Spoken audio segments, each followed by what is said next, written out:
Good morning, students. Today we will discuss important questions of coordination and biomolecules. जो भी हमारा half yearly का syllabus है उसके हम important questions by day discuss कर रहे हैं. आज हम कोऑर्डिनेशन कंपाउंड्स के डिस्कस करने वाले हैं. कोऑर्डिनेशन कंपाउंड्स में जो मेनली 1 मार्क का क्वेश्चन आता है वो आता है IUPAC नेम के ऊपर. कई बार IUPAC नेम या फिर उसका फॉर्मूला पूछ लेता है, नेम गिवन होता है. या फिर 1 मार्क का जो क्वेश्चन आता है ऑक्सीडेशन स्टेट निकालने पर आता है कि कोई भी सेंट्रल मेटल एटम की ऑक्सीडेशन स्टेट निकालो. जैसे K4FeCN की 6 होता है, उसमें आयरन की ऑक्सीडेशन स्टेट X मान के, बाकी लिगेंड आपको पता होना चाहिए कि नेगेटिव है, न्यूट्रल है या पॉजिटिव है, इससे ऐड करके X की वैल्यू 1 मार्क्स के क्वेश्चन में ये आता है. और जो बड़े क्वेश्चन में आता है 3 मार्क्स में या 5 मार्क्स में, वो क्वेश्चन आता है मेनली VBT या CFSTE से क्रिस्टल फील्ड स्टेबलाइजेशन एनर्जी निकालना. और 1 मार्क के क्वेश्चन में ना एक वर्नर थ्योरी है. वर्नर थ्योरी का या तो कई बार स्ट्रक्चर पूछ लेता है या फिर उसके अंदर नंबर ऑफ आयंस प्रोड्यूस्ड, कितने आयंस इसके अंदर प्रोड्यूस्ड होंगे, प्राइमरी वैलेंसी कितनी होगी, सेकेंडरी वैलेंसी कितनी होगी. 1 वर्ड पे ही आता है मेनली, इस पे 1 या मैक्सिमम 2. और जो बड़े क्वेश्चन है मेनली ज़्यादा इंपॉर्टेंट है VBT या CFST. इस पे तो डेफिनेटली एक क्वेश्चन आना ही आना है.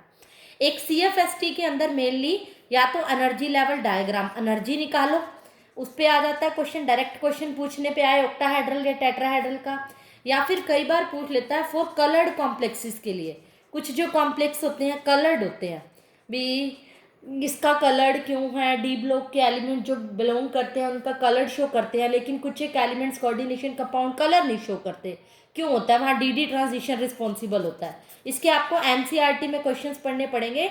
बहुत सारे कलर्स के ऊपर क्वेश्चन दिए हुए हैं, तो वो एक डेफिनेटली क्वेश्चन पूछ लेता है.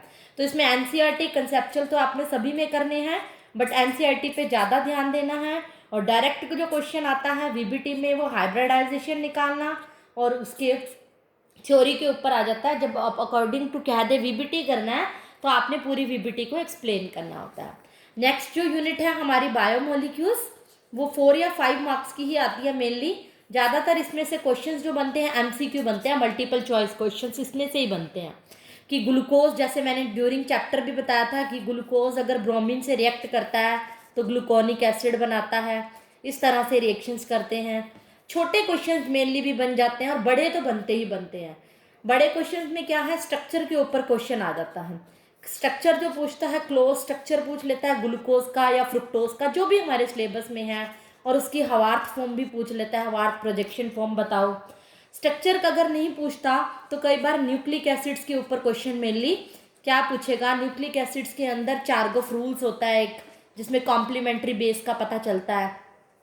चार्गोफ रूल्स पे क्वेश्चन आ जाता है. या फिर न्यूक्लिक एसिड में मेनली जो इंपॉर्टेंट क्वेश्चन है DNA और RNA में डिफरेंस पूछ लेता है. और न्यूक्लिक एसिड्स के अंदर मेनली प्राइमरी सेकेंडरी स्ट्रक्चर है, उसमें अल्फा हेलिक्स फॉर्म है. स्ट्रक्चर्स के बारे में ज़्यादा पूछ लेता है, स्ट्रक्चर आ गया.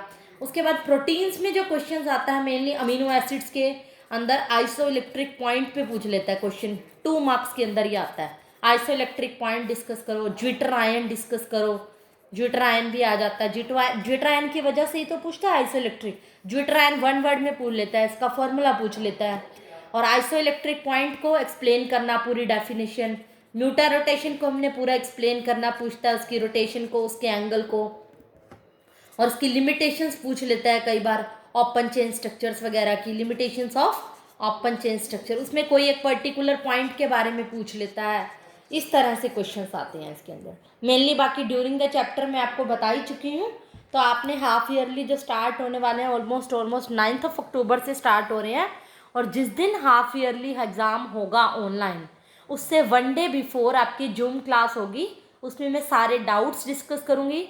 तो आपने सभी चैप्टर को गो थ्रू होके उसके डाउट्स मुझसे क्लियर करने हैं, ताकि हमें एग्ज़ाम में दिक्कत ना हो.